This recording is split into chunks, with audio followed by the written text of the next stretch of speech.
All right, fellas, let's talk about Russia. Um, do you know this Oxford Dictionary of New Expressions?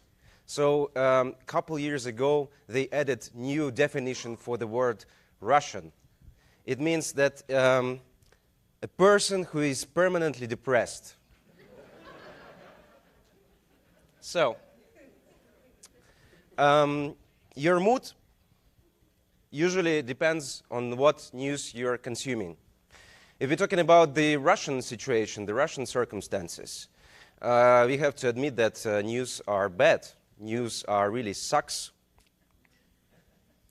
So if you're an average reader, liberal young reader of internet media in Russia, you're scared to death, every day. It's like, how does it feel like? It feels like you're waking up every day in the same day, and today is definitely not better than yesterday. So, anti-gay, gay propaganda law, imprisoning of political activists. This is what you're consuming every day. And if you're watching Russian television, it is even more scary. It is way more scary. Because Russian television is fully controlled by the state. And what kind of picture you can see on Russian television? There are two types of world news you can see on Russian television. The first type is something pathetic and funny. Something like, I don't know, Conchita Wurst wins Eurovision, if you know what I mean. The rest and the biggest part is something terrible that happens in the world. Migration crisis, terroristic attacks. Donald Trump becomes the president of the USA. Oh, wait, it's a good news, sorry. So, Russia is surrounded by the enemies. And the result of this, oh, yeah, of course, I have forgotten. Fake news. Russia is the motherland of fake news. For example, I feel me and my colleagues, journalists in Russia, we feel some pervert satisfaction observing what's happening right now in the USA.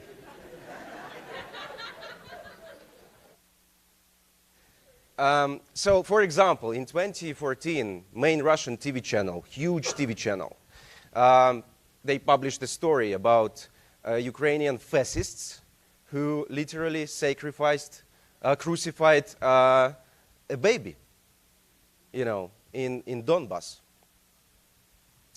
So what is normal reader's reaction to that aggressive and depressive environment? Yeah, I completely understand the reader. I don't want to consume that, that type of news. Nothing good's happening. Only bad things happen. Can we respond anything to this? Is there any opportunity for us to be interesting for the readers in that circumstances? As our CEO, Galina Timchenko, she actually was, 1 year ago, she was here. You must remember her. She says that, we are all clowns in the circus, talking about the journalists in Russia, which is true. So, Meduza was founded a couple years ago in Riga. It is based Riga is not, not in Russia. It is the capital of not Russia, another country. I have to repeat it because Latvia was the part of the USSR and stuff like that. So we are focused on the young audience. We have very pragmatic idea about the young audience. These are the people who have a good chance. I can't be sure for 100%. They have a good chance to live in Russia without Putin.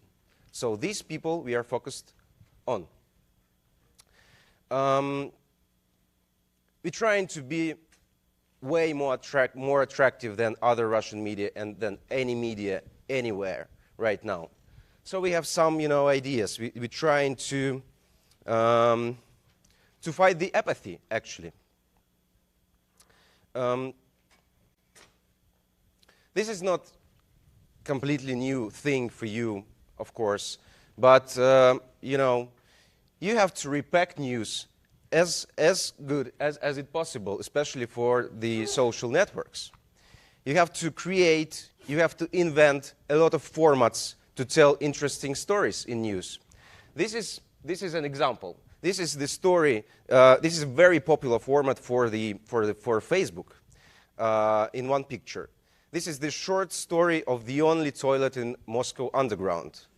So September 18, the toilet is open on the station Prospect of Peace. November 12th, the only toilet is closed. And November 26th, the management of Moscow Underground promises to reopen fucking toilet.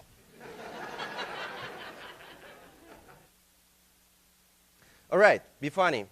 It's easy. We have crush in, you know, news gamings. It works really good. It works really well. We have permanent production of news gamings.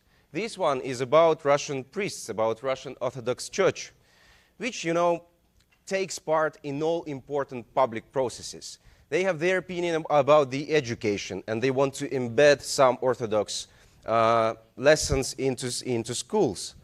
They have opinion about what's happening in political sphere. They have opinion about, you know, Ukrainian war. And they are corrupted as hell.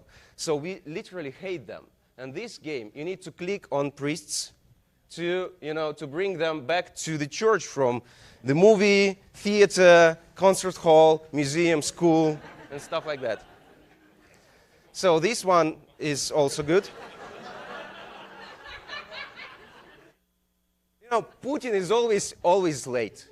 When he met British Queen, he was not in time. He was really late when he met British Queen. So one day he decided to meet with the Pope. So this is Mario-looking game with Putin as a main hero, hero, and you know, you need to be in time. According to the game, you're trying to meet the Pope, and you need to be in time. This is the game which is inspired by the House of Cards from one side and poker from the other side. So you're playing in cards using presidents, dictators, and their results on elections. So if your result on elections is higher, you're winning. All right. Very good advice. You need to make video. Of course you need to make video, but you need to make good video.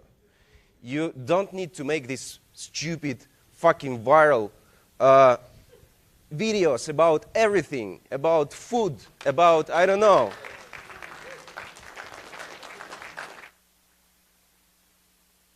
Video has to be sophisticated. All right? This is the journalism. Let's back journalism into videos. This is what we're trying to do.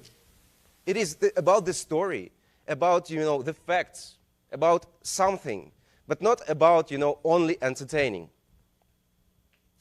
All right, this is my favorite part. This is what makes me feel a bit more optimistic about the journalism and Russia and our audience. Because, you know, the most popular pieces of Meduza are investigative journalism.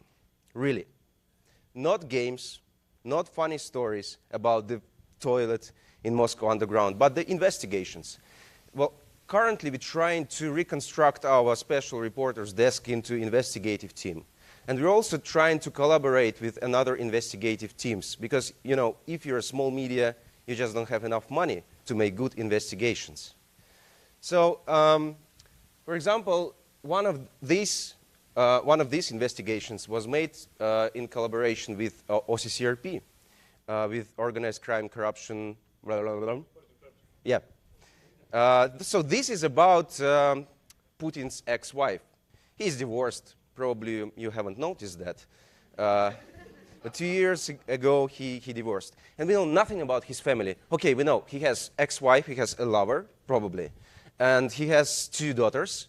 And if you will try to Google these daughters, you will find 5 photographs of these girls. Is it possible to have like 5 photographs in whole internet of presidents' daughters? So he is a good KGB guy, really. So that's why it's important. Everything about his family is important. So his ex-wife and her young, new husband bought a villa in France. Creating community is also extremely important. I'm trying to be short as I can. So this is a Snapchat-looking thing. Snapchat-inspired thing. This is a chat for our readers because we hate comments. You know, comments is shit. They're coming and they write in shit under your article. That's true. So we decided to make chat. So you're chatting with another readers, and then everything disappears within 24 hours. All this bullshit disappears. So you can really enjoy chatting. Just chatting like you're doing it in your life, in offline. If you're creating good community around you, you get volunteers. This guy I love this guy. He's 14 years old. He's one of our coders. He worked for us, you know, for free for some period. Now he's currently, I think he's 16, and he's working for Google, I suppose. Nice guy. Do something new. All right. Also good, you know, advice. Quizzes. Everybody's doing quizzes. I'm personally not, you know, a big fan of quizzes. Quizzes is a good way of storytelling, good way of storytelling. But, you know, I'm tired of quizzes. So we tried to make something different. This quiz was made by Oleg Navalny. Oleg Navalny is the brother of main Russian oppositional leader. He's sitting in prison. So we just, you know, printed our tests, and we sent him our test as a letter and asked him to make a quiz in prison about, you know, do you know the rules of the prison? And he did it. It was really, it's brilliant. Believe me, you don't read Russian, unfortunately. This one is Russificator. I don't know how to say it in English. You know, we have this stupid, no. Wrong word. There is ex-president Dmitry Medvedev in Russia. He is prime minister of Russia currently. And, you know, some months ago he said, if we are real patriots, we can't call coffee Americana as Americana. We need to call it Russiana. So we made these Russificators. You can put your favorite word, and we are Russificating it. So this actually it's written Terminator, all right? In Russian it's Russinator. All right, the last one thing. If you're doing if you're doing journalism nowadays, you have to fight with your own apathy, first of all, not with the apathy of your readers. You have to fight with your own apathy about this fucked up world, unfortunately. So every day, when you come into the